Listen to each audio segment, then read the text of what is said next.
All right, folks, I've got a really neat story, and it's going to be maybe part one of several videos that can be life-changing. And these videos have to do with how you communicate with other people, especially when you're in conflict with someone. And I call these techniques the 5 secrets of effective communication. And we're just going to focus on one of them, the most important one, called the disarming technique. But what the disarming technique is based on something I call the law of opposites. This will sound a little philosophical and abstract, but it's actually very practical and pretty darn powerful. And the law of opposites says this: if somebody attacks you verbally with a criticism that seems preposterous, untrue, unfair, exaggerated, and just plain wrong, you'll have the overwhelming and almost irresistible urge to defend yourself. We're human. We all have that urge. And if you give into that urge by defending yourself against a false criticism, you'll actually prove that the critic is right. And that's a paradox.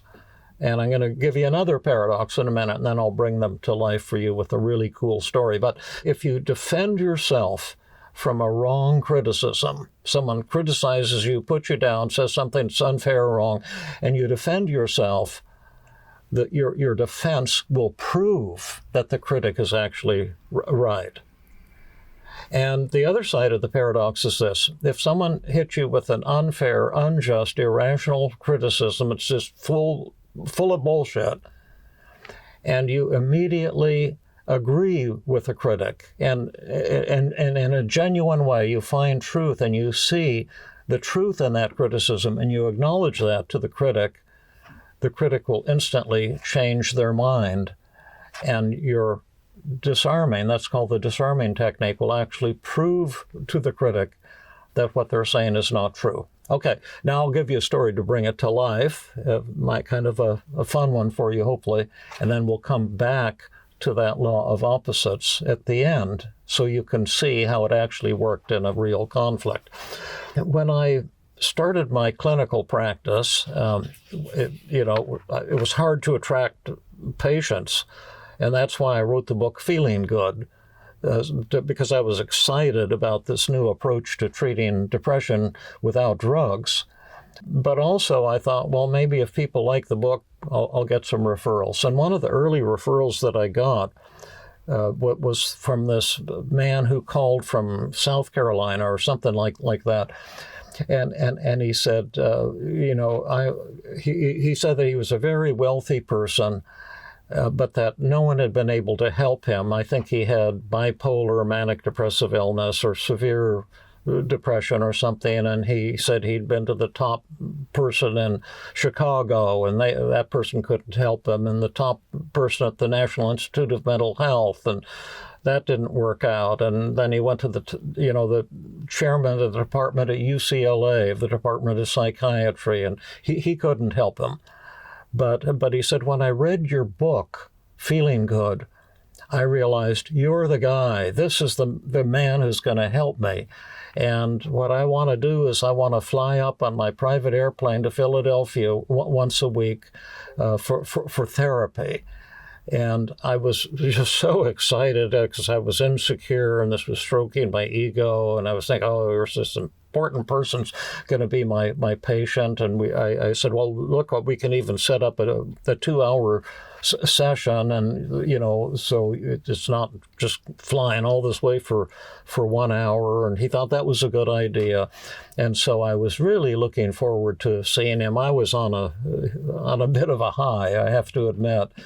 And then the time came for his session, and I opened the door, and he was in the waiting room, and to shake hands. And when he looked at me and shook hands, he looked like death all of a sudden, like his whole demeanor changed. He looked incredibly disappointed. And he came in and sat down in the chair, and I sat down in my chair, and I said, well, just call him Ralph to disguise his identity. I said, Ralph, is something wrong? When you met me, it looked like you were disappointed or something made you very unhappy. And he said, well, Dr. Burns, when I read your book, Feeling Good, I thought you were an old man with gray hair. Why, well, I wouldn't get that criticism today, I don't think. But he said, I'm just terribly disappointed because you're too young to be my doctor. And here was a man I had met and known for less than 60 seconds, and he'd already, brought my mood from the highest possible to the depths of the bottom of the canyon. And I felt criticized, and I felt, it was hurt my pride, and I thought, oh my God, I had this, great fish on the hook, and now the fish is getting away, type of thing. And I just, forgot all of my principles, and I started defending myself. And I said, well, Ralph, or whatever we're going to call him, I may be young, but I actually, know all of the latest techniques, not only in psychopharmacology, because I've run the lithium clinic at the VA hospital, and I know all the psychopharmacology for bipolar illness. And also I know all the latest cognitive therapy too. So I just want you to know that. I may be young, but I think I've got what you need. And then he said to me, Dr. Burns, I went to Chicago to see the top man at blah, blah, blah, some big medical center in Chicago. And he couldn't help me, and the fellow at NIMH couldn't help me, and the fellow at UCLA couldn't help me. But at least they had a good bedside manner. You don't even seem to have that. Because, I'd just been defending myself, which turned him off even more. And then I made the same mistake again of defending myself, and I said, well, suppose you had a rare cancer, and you needed a top surgeon to save your life. Would you want to go to a top surgeon with a bad bedside manner, or a mediocre surgeon who's just as friendly as hell? And so I was defending myself again. This whole idea about bedside manner, our research has proven that that's not as effective. You need to have the techniques to change your life, and I know those techniques. And then he suddenly stood up in the chair, and he said, Dr. Burns, I paid for this session ahead of time for 2 hours of your time, and you can keep the money. I've been here about 5 minutes, and I'm going to walk out that door, and you're never going to see me again. And then I thought, man, I'm rapidly getting flushed down the toilet here. What am I doing wrong? And then I remembered I had a chapter in Feeling Good on just how to handle this. And I was telling my readers, find truth in what the critic is saying. If you defend yourself, it's going to get worse. And I realized I'd made that exact error. So I said to Ralph, before you walk out the door, and he'd gone over and he'd opened the door to the office, to the hallway, I said, let me say one last thing to you. And here's what I want you to remember. You were right. You're right. And I was wrong. Because when you said I was too young, I defended myself instead of listening and hearing how you were feeling, which is what a skillful, experienced psychiatrist would do. And then I got even more defensive, and I kind of proved that you were right. And I can just imagine how angry you're feeling and how disappointed. You've been all over the United States looking for help. No one's been able to help you. You came on your own plane all the way to Philadelphia just to see me. And then it turns out I'm not some experienced older psychiatrist with white hair or gray hair. I'm just a young, inexperienced, defensive guy. And you have every right to be angry and disappointed. And I just want you to know that I'm sad because I really kind of liked you and was hoping to get to know you and to help you change your life. And I realized I blew it.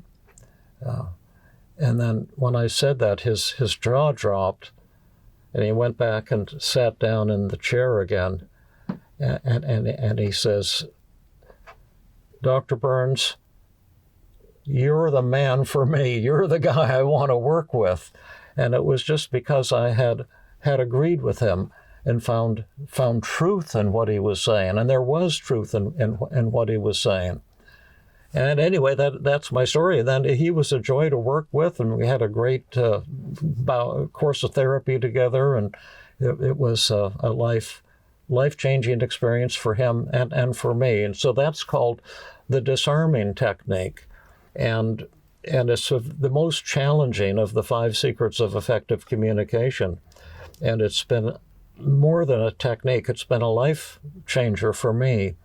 My patients, a lot of them used to say, you shouldn't have been a psychiatrist, you should have been an attorney, because you can win any argument.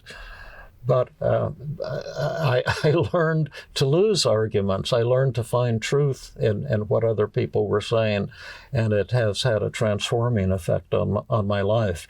Now, if you're interested in learning that technique, you will not be able to do it from this video because it takes tremendous skill. It takes tremendous practice and expertise, but it also takes a tremendous change in motivation and the willingness to let yourself die, let your ego die when you feel under attack from loved ones or from strangers or for family members or from anyone, and to suddenly see the truth in what the other person is saying. But I've got a lot of stories about the disarming technique, and we may even have a little AI tool that you can practice this technique and learn to get really good at it if that interests you. Anyway, that's the story for today. That's the disarming technique and the law of opposites.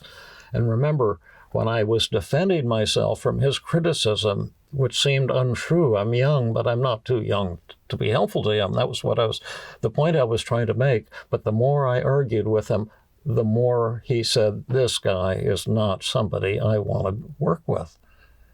That's the first half of the law of opposites. And then when I suddenly said, wait a minute, see the truth in what he has to say, agree with him, there is truth to that. But that meant letting my ego die and seeing the world through his eyes. And the moment I did that, bang, we had a tremendous connection. So that's it. So more on that later. I hope it interests you. If it turns you off, I can understand too, because everyone says, be assertive, stick up for yourself. And there are times when that's important, but there are other times when more subtle techniques are even more important. Okay, bye-bye.